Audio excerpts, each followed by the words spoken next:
जिन लोगों के हाथ संविधान की हत्या के खून से रंगे हुए हैं, वो आज संविधान की पुस्तक हाथ में लेकर के संविधान बचाओ का नारा देते हैं, संविधान बचाओ की बातें करते हैं। इस तरह के झूठ बोल करके, झूठा नैरेटिव फैला करके इस विधानसभा चुनाव में कि आरक्षण समाप्त हो जाएगा, इस तरह का झूठा नैरेटिव क्रिएट करके अनुमान किया जाता है कि 200 करोड़ रुपए से ज्यादा भारतवासी वहां जाकर के इस स्काई डाइविंग का लुत्फ लेने के लिए खर्च करता है। भारत में लंबे समय से इस तरह की फैसिलिटीज बने, इसके लिए प्रयास किए जा रहे थे, लेकिन कुछ व्यवधान, कुछ बाधाओं के चलते नहीं हो पा रहा था। हरियाणा सरकार के साथ मिलकर के स्काई हाई टीम ने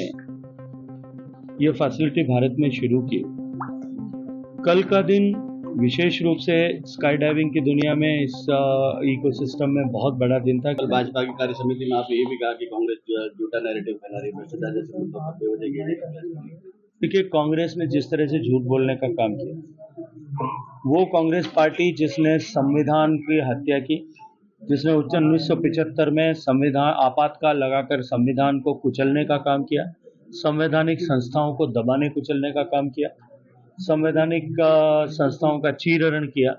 वो कांग्रेस पार्टी और उसके नेता अब संविधान की पुस्तक हाथ में लेकर के, जिन लोगों के हाथ संविधान की हत्या के खून से रंगे हुए हैं, वो आज संविधान की पुस्तक हाथ में लेकर के संविधान बचाओ का नारा देते हैं, संविधान बचाओ की बातें करते हैं। इस तरह के झूठ बोल करके, झूठा नैरेटिव फैला करके इस विधानसभा चुनाव में कि आरक्षण समाप्त हो जाएगा, इस तरह का झूठा नैरेटिव क्रिएट करके वर्तमान की सरकार एक संप्रदाय और वर्ग विशेष के विरोध में काम कर रही है। इस तरह का झूठा नैरेटिव फैला करके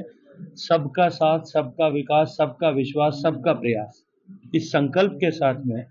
देश को विकसित करने के लक्ष्य को लेकर काम करने वाली सरकार की बेवजह आलोचना करने का काम करती है और लोगों के बीच में एक झूठ परोसने का और 100 बार झूठ बोल करके उसको सच्चा साबित करने की कोशिश करती है। लेकिन हम सब ने देखा कि देश की जनता ने परिपक्व मानसिकता का परिचय देते हुए एक बार फिर तीसरी बार पूर्ण बहुमत के साथ एनडीए को सरकार बनाने का सौभाग्यपूर्ण अवसर दिया। ये भारत में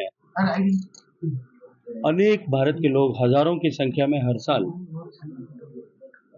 दुबई में, थाईलैंड में, न्यूजीलैंड में, साउथ अफ्रीका में इस रोमांचकारी एक्सपीरियंस को अनुभव करने के लिए जाते हैं।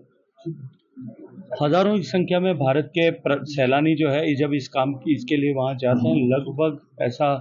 अनुमान किया जाता है कि 200 करोड़ रुपए से ज्यादा भारतवासी वहां जाकर के इस स्काई डाइविंग का लुत्फ लेने के लिए खर्च करते हैं। भारत में लंबे समय से इस तरह की फैसिलिटीज बने, इसके लिए प्रयास किए जा रहे थे, लेकिन कुछ व्यवधान, कुछ बाधाओं के चलते नहीं हो पा रहा था। हरियाणा सरकार के साथ मिलकर के स्काई हाई टीम ने यह फैसिलिटी भारत में शुरू की। कल का दिन विशेष रूप से स्काई डाइविंग की दुनिया में इस इकोसिस्टम में बहुत बड़ा दिन था।